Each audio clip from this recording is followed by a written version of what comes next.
got me falling for you. Sidestep, day trip, pulling me both ways like. So guys, let's eat. Bumili si Papa ng almusal namin. It's already 10 o'clock. Ayan guys. Puto siya na merong, ay gusto ko to, puto na may cheese and itlog maalat. Sarap nito. Let's eat. 3 piraso lang siya. Hindi ko alam magkano bili ni Papa, pero ayan, parating na si Papa. And champura. Ay, ano to? Ulam na guys. Dinuguan at nilagang baboy. Yan. Ni Papa. Ayan si Papa guys. Hindi ko ma-vlog si Adi kasi nag-ano lang yan. Nakahubad yung bata kasi naiinitan yan kagabi. Nainitan siya kagabi. Kasi nga hindi ako nagpa-aircon. Sabi ko malamig naman kasi nga maulan din kahapon. Kagabi pala. Anyway, let's eat. Ito yung mga gusto ko, yung ganitong wrapper, yung hindi kita. Masarap talaga. Mahilig ako sa mga puti, guys, na mga cakes. Basta parang vanilla. Mahilig ako sa mga icing, frosties, ganyan. Frosting, yan. Ang sarap. Tapos nagkape lang ako, pero yung coffee ko, sarap pa. Sarap pa, magkano to? 30. 30, 3 peraso na lang. Yan isa. Pero sulit yung sarap hal. Tikman nyo. Tapos coffee na stick lang and then si Adi gatas. Yung aking coffee is may gatas namin na birch tree for adult na may as in yung splash of sugar lang. Ganun lang ginawa ko guys kasi umiiwas na ako sa sugar and salty para hindi mag-puffy yung mukha. Alam niyo na, nag-try na akong magbawas talaga kasi nga natuwa ako sa result nung magkasakit ako na binawalan ako ng sugar, salt, sobra kasi nga pag salt sobrang madidehydrate, pag sugar naman bawal din sa tiyan. Kaya yun, kinagandahan din nung nangyari. Hindi naman ibig sabihin nun gusto ko talaga magkasakit. Pero, in a positive way, nakakahanap ako ng way kung paano talaga mag-depuff yung mukha. Kasi gusto ko talaga yun. Before magkasakit, guys, bago kami kumain dun sa labas, bago kami nagkasakit ni Adi, naiisip ko na talagang gusto ko lumiit yung mukha ko. Parang kay Ayu, guys, yung, as in yung, ang cute pa rin ng mukha kahit na 30s na rin si Ayu. Yan. Biglang nag-depuff yung mukha ko. Siguro dahil lang dito sa sobrang salt and sugar. Eh, matakaw ako sa kanin. Kaya ngayon, nagbabawas na rin ako sa kanin. Kailangan pa rin ng kanin, guys, ha. Hindi ko sila sabing tanggalin nyo yung kanin, pero kailangan natin ng mag-diet. Ayun lang. And, ano pa rin, 16.8 pa rin ako, guys. Kaya pa rin naman ang tiyan ko. Yun. And hindi ko na uubos yung coffee ko, guys. Sa totoo lang. Etong ganitong kape, kalahati lang na iinom ko and then lalagay ko na yun sa ref. Talagang dinidisiplina ko yung sarili ko sa pagkain na ngayon. Kumain ka na dito. Later naman kasi. Hindi ko mapakita si Adi. Good morning, guys. So, it's already 4:45. Si ate ay nagmamadali. Kasi nga, kumakain pa din siya. Pero naka-ready na yan siya, guys. And inaantay niya na lang kanyang sundo. And hindi pa naman dumadating. Kaya yan, pinapakain ko muna. Si ate nagagatas muna siya. Corned beef yung ulam. And yes. Tapos kay Adi yung naka-ready na rin yung kanyang baon na nag-ready na rin ako ng baon niya ng sandwich and Yakult. Yan. Ayaw niya nang hindi naka-plastic kasi ayaw niya magdala ng maraming kagaya ng baonan. Meron siyang baonan doon pero ang dami niya kasing dala ngayon, guys. Meron siyang bag dito. 2 piraso kasi yung bag niya.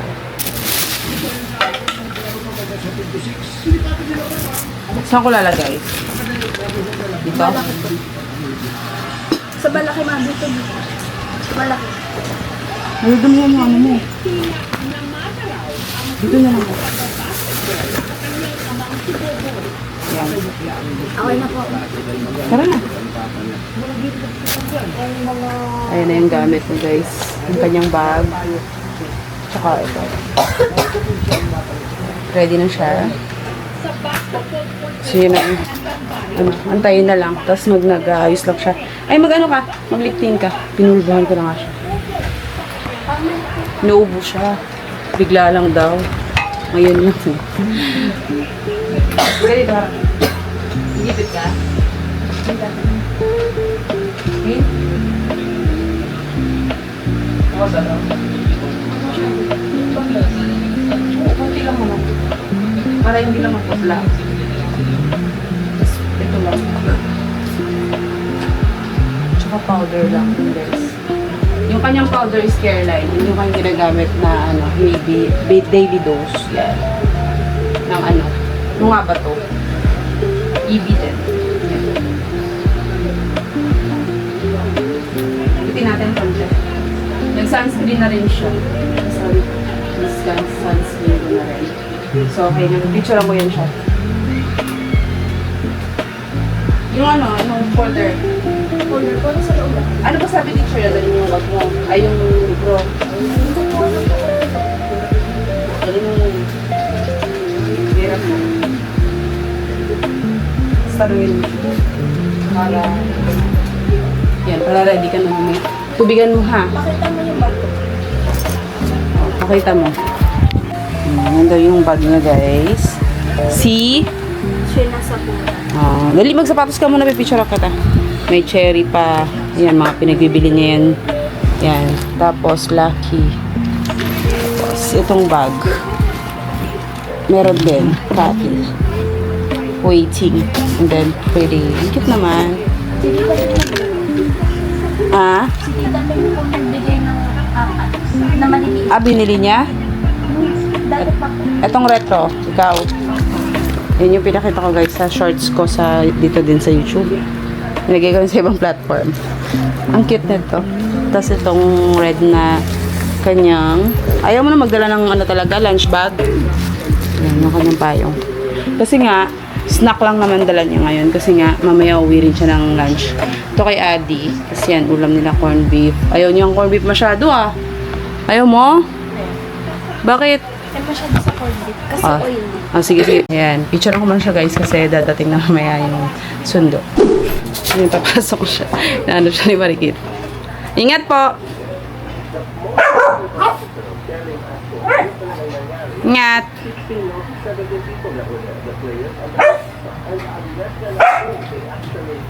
Naka-e-bike lang guys.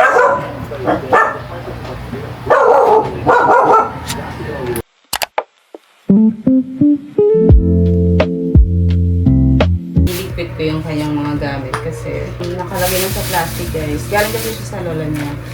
Kaya ngayon ko lang siya naasikaso. So ngayon ako nakapag first day preparing my ate and Adi.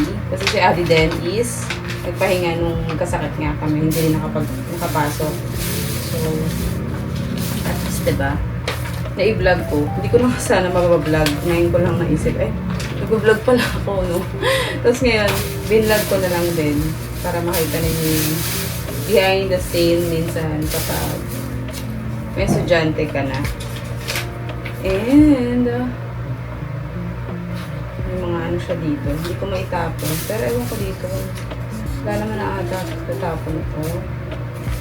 Tapos itong mga art paper. Ayan yung mga black. And then itong may green din. Tatago ko.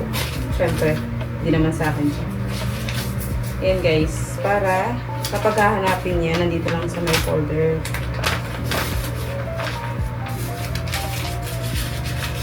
Ayan, si ate ko, masipag yan and responsible yan. Si ate din, very good na rin yan.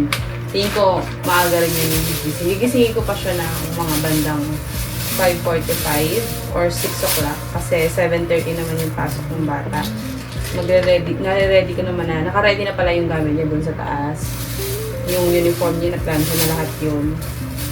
Si ate nga, pa-plansyahin ko yung ibang mga uniform kasi kakatapos ko lang maglaba kahapon ng mga uniform niya. Ay, hindi. Isang araw pa pala. Hindi ko lang na-plansya. Yan na yung gamit ni ate. Dito lahat. Para hindi mawala kung saan na kalagay lang dito sa kanyang important files yan.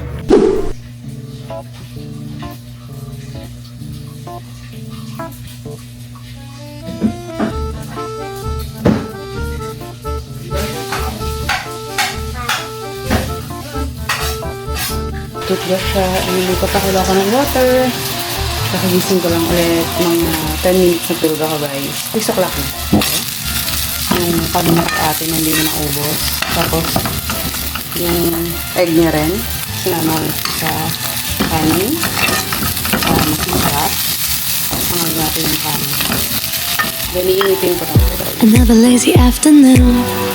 The clouds covered in gray. Third coffee of the day. Gatas ka muna dyan. Water ka muna. Ay, wait lang, water ka. Third meeting of the day. Good morning, guys! On the roof, it's like they're calling. Yung baon niya na ready ko na rin guys. So, eto. Naka-ready na yung baon niya. Magatas ka na.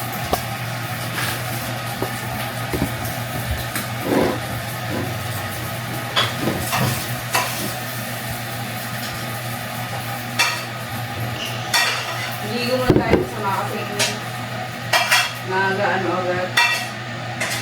Kain. Ligo muna bago kain. Okay.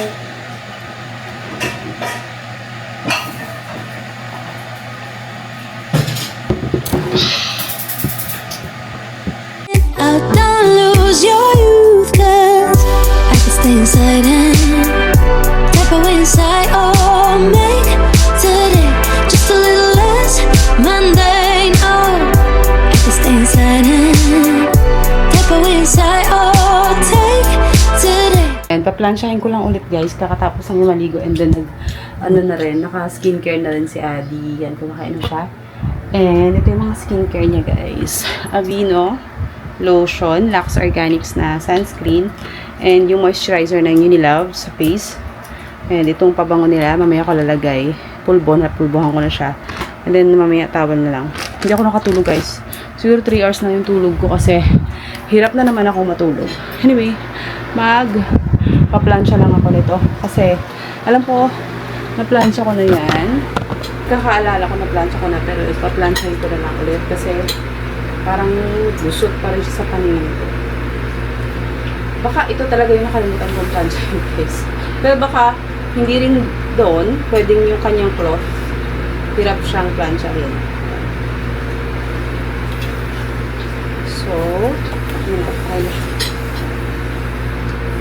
Isa lang yung green nila, tapos yung ibang uniform niya, white na. Isa lang yung binigay sa kanila sa school. Bawal daw kasi bumili sa palengke, kaya, ayan, sa school talaga ito guys. Binili. So, that's it. Ano yung damit niya, inaantay ko nun siya. Kain ka lang na kasi 7 is nagre-ready na kami para makaalis. And ready naman na yung gamit niya. So, ito yung bag ni Adi. Ready na yung gamit ni Adi. Naglagay na rin ako ng mga names sa kanyang pencil. Kailangan ako ng names sa pencil niya. Yung pencil case. Ayan. May mga name din yan sa bawat gamit niya dito sa pencil case. Diyan. Tapos yung, hindi na ako nagbumili ng crayons na ano guys. Ang binili namin colored pencil na lang para matibay. Yun din yung ano ni teacher, yung suggestion niya. Tapos, yung kanyang yellow na folder. This one. Ito yan. Yan. Ito yung kanyang folder. Ayos lang namin yung gamit niya kahapon. Nag-cover pa ako ng gamit kahapon. Tapos naglagay ako ng names. Pati kay ate, inayos ko na rin. Yung iba na hindi na-coveran. Yan. Ito yung kanyang GMRC, Filipino, kanyang English, red naman, mathematics blue, makabansa is green. So, memorize na ni Ali sa colors to. Alam niyo na agad kapag ano yung kukunin niya. So, that's it.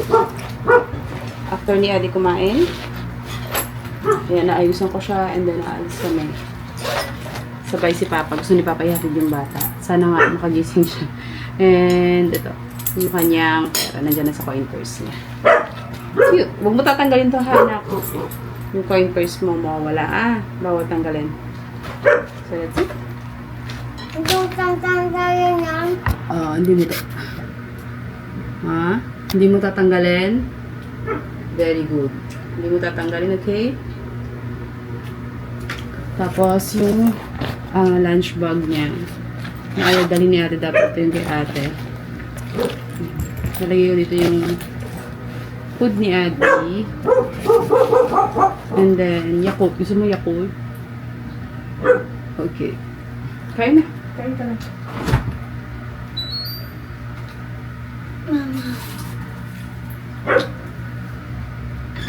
Yung Yakult ni ate. Huwag mo walain, ha? Nalagyan ko ng name. Naku, baka mawala pala to. Huwag mo walain.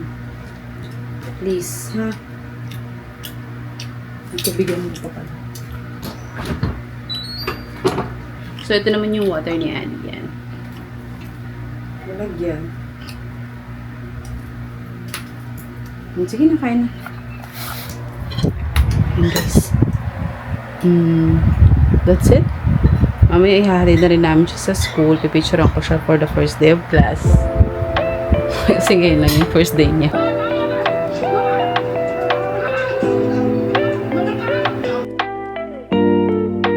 Một lần nữa em đi bước qua giấc mơ tan, đêm nay trời đông lạnh đến vô cùng.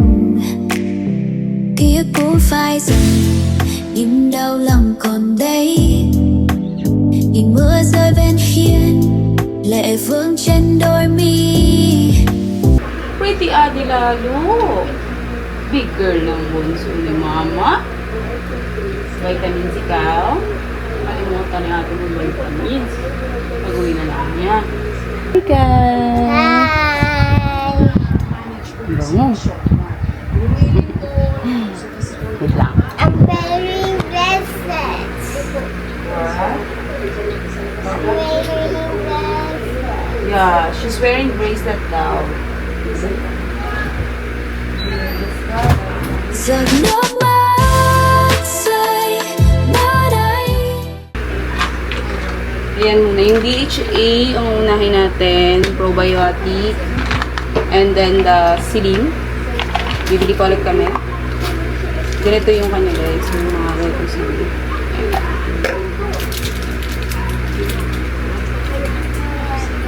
My love. Silim. Nakita mo yung tsura ng Silim. Gummy bear. Tapos, ito colorful siya. Ito naman yung DHA gummies. Yellow lang nakuha ko, pero meron pa ibang colors. Bright color. Yeah. And then the probiotics, one color lang siya. Cherry yung color niya. Cherry color. Or the pink. Eat na, eat na. Okay. Nag-juice ka na.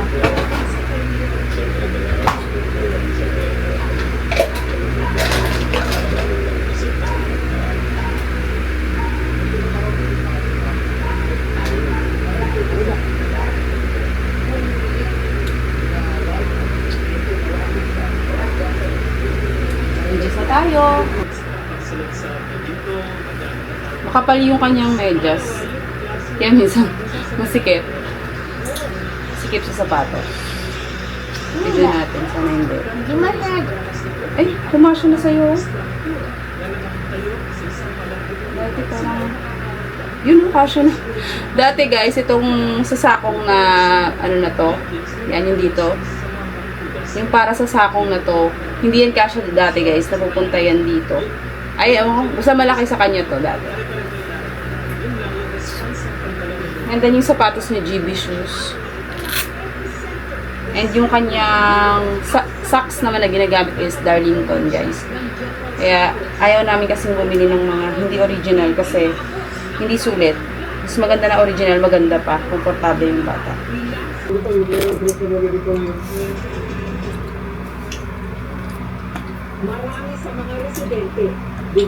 Kabila. Sikip? Sikip, sure. Bibili ako ng ano, ng bagong socks. Or sapatos pag masikip. Bebenta na lang natin yan. Kung hindi mabenta, ginagawa namin, tinatambak muna namin, tapos ibibigay na lang. Pero tingin ko mabenta na yan kasi GB shoes din, mahal din yan. Yan, okay na. Pwede ko eat yung dalawa. Yeah, pwede naman sabay. Oh, go, picture tayo. Picture ka ni mama. Ay, gusto mong ganyan. O, sige. Maya naman guys, picture lang kami. Have you awake? Got me for you, falling for